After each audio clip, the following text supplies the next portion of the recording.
অনেক দিন পর বেশ লাগছে বন ভ্রমণ। মাঝে মাঝে কাজের ফাঁকে এইসব জায়গায় এলে মন খুব ভালো লাগে। শুদ্ধ বাতাস, মাটির সোনা গন্ধ, পাখির কলতান, আহা।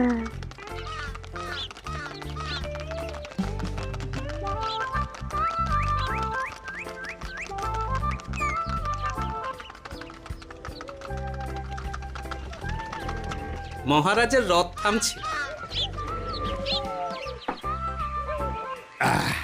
আমরা এইখানে বসে আজ রাজকার্য পরিচালনা করব। মন্ত্রী, তুমি ঝটপট এখানে বসার বন্দোবস্ত করে দাও। আমি এক্ষুনি ব্যবস্থা করে দিচ্ছি মহারাজ। এই এখানেই আমাদের বসার জন্য ছাউনি করে দাও। এক্ষুনি করে দিচ্ছি মন্ত্রী মশাই। এরা বসার জায়গাটা করে দিক, ততক্ষণ আমরা একটু হেঁটে আসি।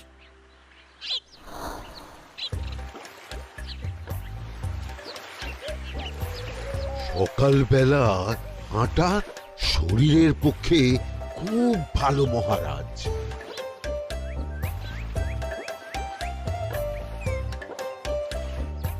আগেকার দিনে রাজা মহারাজরা এই সব বনে মৃগয়া করতে আসতেন। মৃগয়া একদম ভালো নয় মন্ত্রী। তুমি জঙ্গলে আসছো অন্য প্রাণীদের মারতে। কেন মারবে? ওরা তো তোমার কোনো ক্ষতি করেনি। না, তা করেনি, কিন্তু তখন ওটা রাজা মহারাজাদের খেলা ছিল। শুনেছি আপনার প্রপিতামহ খুব ভালো বাঘ শিকার করতেন, অনেক বাঘ মেরেছেন। মন্ত্রী, তুমি একটা কথা হয়তো জানো না। আমার প্রপিতামহ শিকার করতেন, কিন্তু কোনো স্বাভাবিক জানোয়ারকে নয়, যে বাঘ মানুষ খেকো হয়ে প্রজাদের ক্ষতি করত। আমার প্রপিতামহ সেই সমস্ত বাঘদেরই মারতেন। এছাড়া উনি বন্য প্রাণী সংরক্ষণ করতে বড়ই ভালোবাসতেন।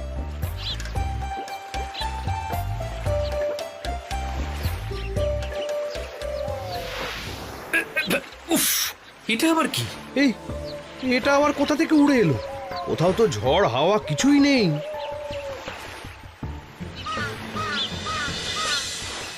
একটা ধাঁধা মহারাজ, এই কাগজে লেখা। ধাঁধা? পড়ো দেখি।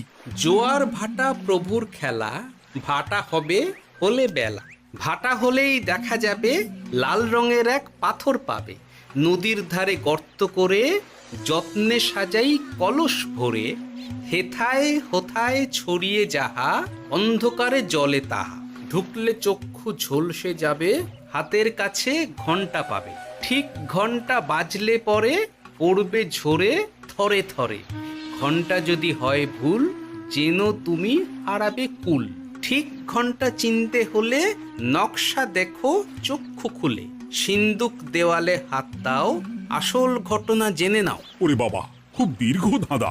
তা মন্ত্রী, তুমি কিছু বুঝলে? এটা একটা গুপ্তধনের নকশা। এর মধ্যে গুপ্তধন কোথায় আছে তার একটা ধারণা দেওয়া আছে। গুপ্তধন?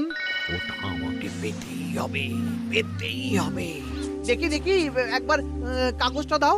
গোপাল, কাগজটা আগে আমার হাতে দাও, দেখি ভালো করে। এখন নদীতে জোয়ার চলছে গোপাল। একটু পরেই ভাটা শুরু হবে। হ্যাঁ, ভাটা না হলে কিচ্ছু বোঝা যাবে না। এখানে স্পষ্ট লেখা আছে, ভাটা হলেই দেখা যাবে লাল রঙের এক পাথর পাবে। তার মানে আমাদের ভাটা হওয়া পর্যন্ত অপেক্ষা করতে হবে। না, সময় নষ্ট না করে ধাঁধাটার সমাধান করতে শুরু করি। ভাটা হলে একটা লাল রঙের পাথর দেখা যাবে, এই পর্যন্ত পরিষ্কার আছে। বুঝতে হবে ওর পর থেকে। পড়ো গোপাল, চলো আমরা সবাই বুদ্ধি লাগাই। নদীর ধারে গর্ত করে যত্নে সাজাই কলস ভরে। এটার অর্থ ধাঁধাটা মাথায় বসিয়ে নিয়েছি, এবার কে কি বলবে সেটা শুনতে হবে। চলো গোপাল, আমরা ধাঁধা যেমন যেমন বলেছি তেমন তেমন ভাবেই চলি। চলুন মহারাজ, এখন আমাদের দেখতে হবে লাল পাথর। কোথায় আছে লাল পাথর? চলো চলো সবাই, চোখ কান খুলে আমরা নদীর পাড় ধরে হাঁটি। আমি একটু তফাতে হাঁটি। গুপ্তধন আমাকে একা পেতে হবে। ভাটা হলেই দেখা যাবে লাল রঙের এক পাথর পাবে। আমাকে চোখ কান খোলা রাখতে হবে। লাল পাথর, নদীর চড়ায় লাল পাথর দেখতে হবে। লাল পাথর, লাল পাথর। ওটা কি? এই তো লাল পাথর, লাল পাথর। ওরা অনেকটা এগিয়ে গেছে, ওদের আমার দিকে নজর নেই। এই সুযোগ, এই সুযোগ, একা একা গুপ্তধন নিয়ে পালাবো।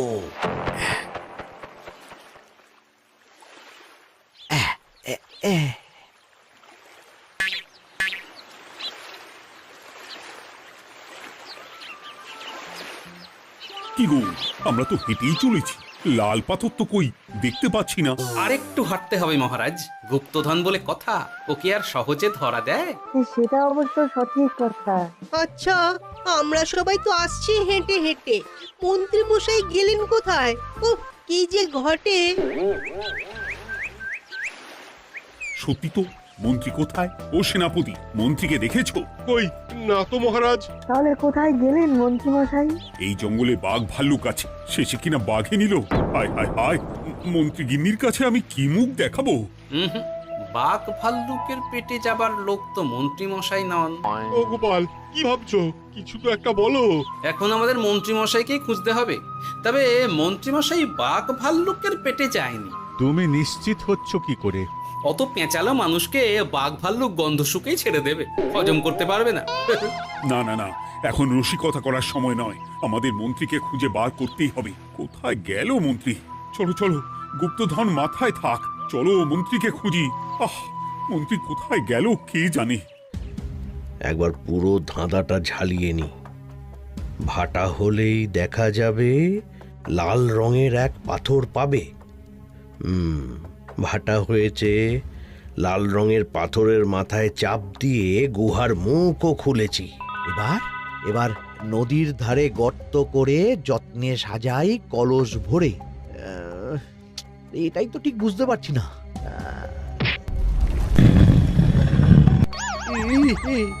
এই রে, এবার কি হবে? হ্যাঁ মহারাজ, কোথাও একটা আওয়াজ হলো। এই, আওয়াজটা কোন দিক থেকে হলো? চলুন সামনে এগিয়ে যাই। আমার মনে হয় আওয়াজটা সামনের দিক থেকে এলো। আমারও তাই মনে হলো। তবে কি মন্ত্রী মশাই লাল পাথরের হদিশ পেয়ে গেছেন? আমাদের চোখে পড়লো না, অথচ মন্ত্রী মশাইয়ের চোখে পড়ে গেল। আসলে আমরা কথা বলতে বলতে গেছি, তাই নজরে পড়েনি। মন্ত্রী মশাই একা একা আমাদের পেছন পেছন আসছিলেন। উনি ইচ্ছে করেই আমাদের পেছনে পেছনে আসছিলেন। নিজে একা গুপ্তধন নিয়ে যেতে চেয়েছিলেন, এখন কোথায় আছেন কে জানে।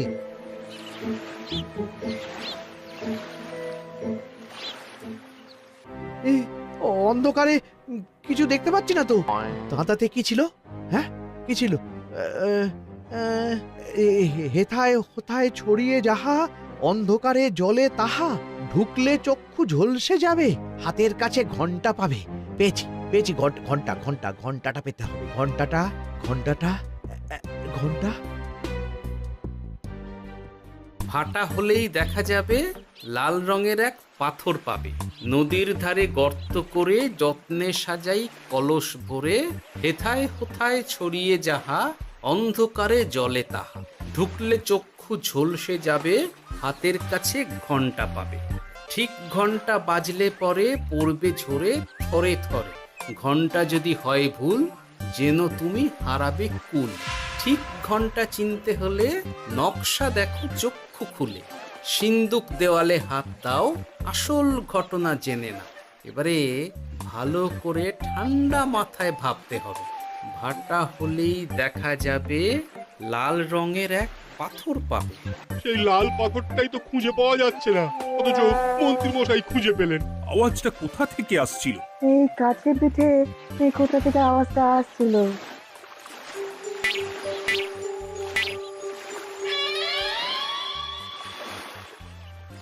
এই তো, এটাই মনে হয় সেই লাল পাথর। একটু নাড়িয়ে চাড়িয়ে দেখি তো কিছু হয় কিনা।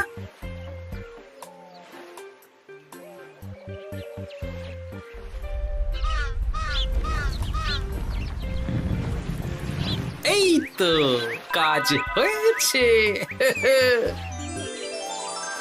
এই তো সুড়ঙ্গ। আপনারা নিচে নামুন। আপনারা কি দেখছেন সেটা বলবেন মহারাজ। সবাই যদি নেমে যাই, যদি কোনো কারণে সুড়ঙ্গের মুখ বন্ধ হয়ে যায়, তাহলে আর আমরা বাইরে বেরোতে পারবো না মহারাজ। গোপাল ঠিকই বলেছে, আমরা দুজন বাইরে থাকি। মহারাজ আর একটা কথা, কোনো ঘন্টায় হাত দেবেন না, মনে আছে তো? ঘন্টা যদি হয় ভুল, যেন তুমি হারাবে কুল। ওরে বাবা, এই বয়সে আর কুল হারাতে চাই না। ঠিক আছে, তোমার কথাই অক্ষরে অক্ষরে পালন করব। দেখি এই সুরঙ্গে মন্ত্রীমশাইকে দেখতে পাই কিনা। চলুন মহারাজ, সুরঙ্গে নামি। সবাই সাবধানে নামো।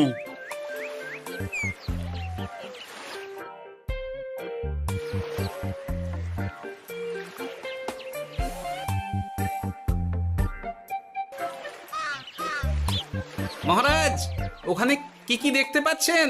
ওখানে কি মন্ত্রী মশাই আছেন? না গোপাল, মন্ত্রীকে এখনো দেখতে পাইনি।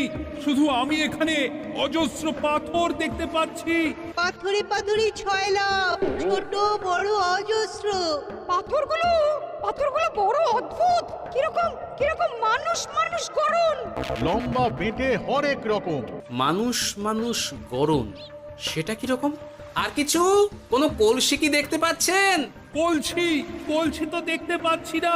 মহারাজ, কলসি থাকতেই হবে, কারণ ধাঁধায় লেখা আছে নদীর ধারে যত্ন করে যত্নে সাজাই কলস ভরে। গর্তটা আসলে হলো সুড়ঙ্গ, কিন্তু কলস। মহারাজ, মহারাজ, এইদিকে এইদিকে একটা কলসের মতো কি যেন আছে।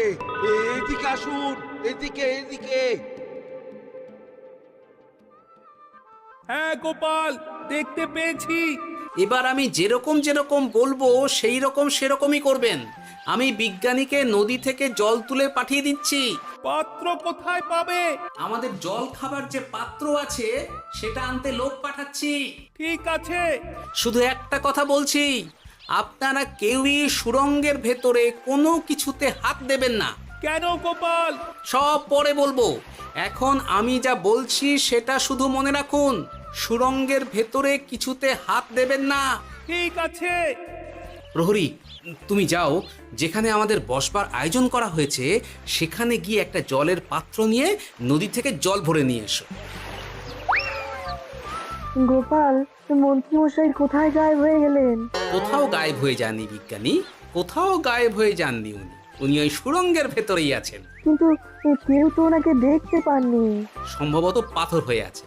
এখন কিভাবে পাথর হয়েছেন সেটা তো আমি বলতে পারবো না। সবটাই স্বপ্নের মতো লাগছে। ঠিক যেন স্বপ্নের মতো লাগছে। এই জীবনে সুরঙ্গ দর্শন হয়ে গেল। আমাদের পাতাল প্রবেশ। পাতালে আসিয়া আমি মনে মনে বলি, গুপ্তধন নিয়ে আমরা যেন সৎ পথে চলি। তোমার এখনো কাব্য আসছে সভাকবি? আসছে মানে কাব্যের সাথে আছে রোমাঞ্চ, করছে গা শীত, হচ্ছি আমি অধীর। মহারাজ, জল দিয়ে বিজ্ঞানীকে পাঠাচ্ছি। কি করতে হবে বিজ্ঞানীকে সব বলে দিয়েছি। তুমি ভেতরে আসবে না? আসবো ঠিক সময়ে। এখন আমি যেমন যেমন বলবো আপনি ঠিক তেমন তেমন করবেন। ঠিক আছে। বিজ্ঞানী, যেমন যেমন বললাম ঠিক তেমন তেমন ভাবে কলসিকে জল দিয়ে পরিষ্কার করবে। মনে রেখো, ধাঁধায় আছে কলসি সাজাই যতন কর। তুমি একটা কথা মনে রেখো বিজ্ঞানী, কোথাও হাত দিও না কিন্তু। ঠিক আছে গোপাল, তোমার উপস্থিত বুদ্ধির তুলনা নেই। আমি যাচ্ছি গোপাল। সাবধানে সাবধানে। মহারাজ, বিজ্ঞানী যাচ্ছে।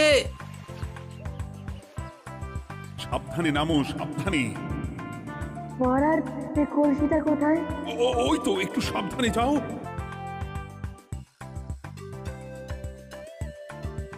বিজ্ঞানী, কলসির দেখা পেয়েছো? পেয়েছি পেয়েছি পেয়েছি। এবারে কলসিটাকে ভালো করে জল দিয়ে ধুয়ে দাও। কলসির আলোয় সুড়ঙ্গ আলোকিত গোপাল। এরপর কি? ভালো করে দেখুন মহারাজ, কোথাও ঘন্টা দেখতে পাচ্ছেন কিনা। ঘন্টা? একটা তো নয়, সার সার ঘন্টা, অনেকগুলো ঘন্টা। সাবধান, ঘন্টায় হাত দেবেন না, শুধু দেখুন।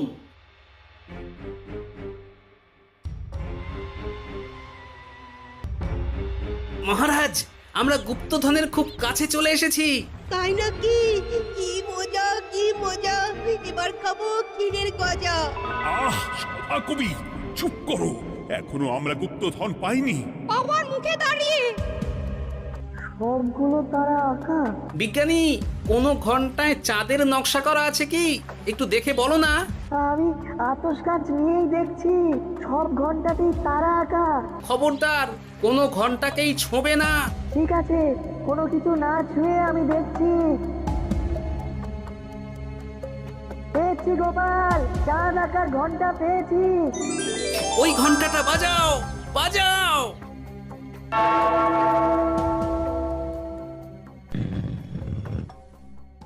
গুপ্তধন পেয়েছেন মহারাজ? বাঁচাও বাঁচাও বাঁচাও বাঁচান মহারাজ, বাঁচান বিজ্ঞানী, মহারাজ, মন্ত্রীর গলা পাচ্ছ না? মহারাজ, আমি পাথর হয়ে আছি, আমাকে মানুষ করুন মহারাজ। তুমি তো মানুষই ছিলে, হঠাৎ করে পাথর হলি কেন? মহারাজ, গুপ্তধন পেয়েছেন? পেয়েছি, তার সাথে মন্ত্রীকেও পেয়েছি। মন্ত্রী এইখানে কোথাও পাথর হয়ে দাঁড়িয়ে আছে। দাঁড়ান মহারাজ, এবার আসছি। সাবধানে এসো। আমি ভেতরে যাচ্ছি, বুঝলে? যদি কোনো কারণে দেখো পাথরটা গুহার মুখটা আটকে দিয়েছে, অমনি তোমাদের কাজ হলো পাথরটাকে ছুঁয়ে ফেলা, বুঝলে? ঠিক আছে গোপাল দাদা, আমার মনে হয় বিপদ আর কিছু ঘটবে না, তবুও সাবধানের তো মান নেই। ঠিক আছে, তুমি নিশ্চিন্তে ভেতরে যাও। বাঁচাও, আমাদের বাঁচাও, আমাদের সবাইকে মানুষ করুন। আমাকে মানুষ করুন মহারাজ। আপনাকে তো মানুষ করা হবে মন্ত্রী মশাই। আগে বলুন, আপনি পাথর হলেন কি করে? ও, মনে পড়েছে, ধারার শেষ লাইন, সিন্দুক দেওয়ালে হাত দাও, আসল খবর জেনে না। সত্যি গোপাল, তুমি না থাকলে এই এত কিছু আমাদের সবার কাছে অজানাই থেকে যেত।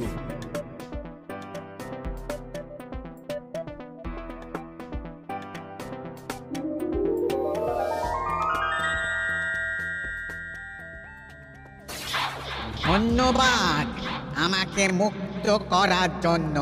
আপনি কে? আমি যক্ষ। আমাকে এই ধন সম্পত্তি পাহারা দেওয়ার জন্য এক ডাকাত দলের সর্দার যক্ষ করে রেখেছিল। আমি 100 বছর ধরে এইখানে যক্ষ হয়ে আছি। আমি তোমার জন্য মুক্ত হলাম গোপাল। এই সম্পত্তি তোমার গোপাল। সম্পত্তি নিয়ে আমি কি করব? আমি এই সব সম্পত্তি মহারাজকে দান করলাম, রাজ্যের অনেক কাজ হবে এতে। তুমি ধন্য গোপাল, তুমি ধন্য। এবার আমার যাবার সময় এসেছে, আমাকে যেতে হবে। যাবার আগে এই পাথরগুলোকে মানুষ করে যান। এরা সব লোভী। আমি আমার সীমিত ক্ষমতায় এই গুপ্তধনের ধাঁধাকে এখানে যারাই ভ্রমণ করতে আসে তাদের হাতে তুলে দিই, কিন্তু কেউ এই ধাঁধার সমাধান করতে পারে না। সবার মনে লোভ কাজ করে, এই লোভ এদেরকে পাথর করে রেখেছে। পাথর হলো কি করে? একটা মানুষ এসে বুক ভরা লোভ নিয়ে আধা পুরো না জেনে পাথরে হাত দিলেই সে পাথর হয়ে যাবে।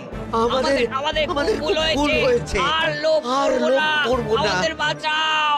আমাকে মুক্ত করে দিন, আমার খুব ভুল হয়েছে মহারাজ, মুক্ত করে দিন আমায়।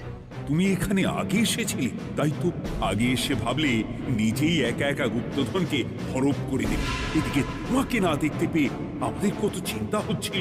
যারা লোভী তারা কারো কথা ভাবে না, শুধু নিজের কথা ভাবে। আমাকে আর একটা সুযোগ দিন, আমি আর লোভ করব না মহারাজ। ও, তোমার কথার কোনো দামই নেই। না মহারাজ, আমাকে আমাকে আর একটা সুযোগ দিয়ে দেখুন, আমি আর লোভ করব না, আমাকে মানুষ করুন মহারাজ। আমাদের সবাইকে আমাদের মানুষ সবাইকে করুন। মানুষ করুন, দয়া করে মানুষ করুন। যক্ষরাজ, এদের আপনি ক্ষমা করে দিন। ঠিক আছে, তোমাদের আবার মানুষ করে দিচ্ছি। আহ আহ, বাঁচলাম বাঁচলাম। এই রকম বারবার বাঁচা যাবে না, কিন্তু এবার সাপ ব্যাং যাই হবে না কেন ওইভাবেই থাকতে হবে, এই আমি বলে দিলাম। এবার আমার মুক্তি। মুক্তি নেবার আগে আরেকটা প্রশ্ন, যে ডাকাত সর্দার তার সম্পত্তিকে রাখার জন্য আপনাকে যক্ষ বানিয়েছিল, এ সম্পত্তি তো তাদের, আমরা তো নিতে পারি না। লোভ বড় খারাপ গোপাল। অতিরিক্ত লোভ মানুষকে পশু করে দেয়। ওই ডাকাত দল এই সম্পত্তির জন্যে সবাই কাটাকাটি করে মরে গেছে, কেউ আর বেঁচে নেই। সুতরাং এই সম্পত্তিতে তোমার অধিকার আছে। এই সম্পত্তি তুমি গ্রহণ করো। নিলাম আমি, কিন্তু এই সম্পত্তি মহারাজকে আমি দান করলাম। ডাকাত দল জনগণের সম্পদকে লুটেই তো সম্পত্তি বানিয়েছে, তাই আমি জনগণের কাজে লাগবার জন্যই এই সম্পত্তি মহারাজকে দিলাম। গোপাল, তোমার জয় হোক। এবার তাহলে আমি যাই, তোমরা সবাই সুখে থেকো আর ভালো থেকো। গোপাল, তোমার তুলনা হয় না। তোমার ঋণ আমি কোনোদিন শোধ করতে পারবো না। তুমি কৃষ্ণনগরের জন্য যা করলে তা ইতিহাসে লেখা থাকবে। না মহারাজ, আমি এমন কিছু করিনি।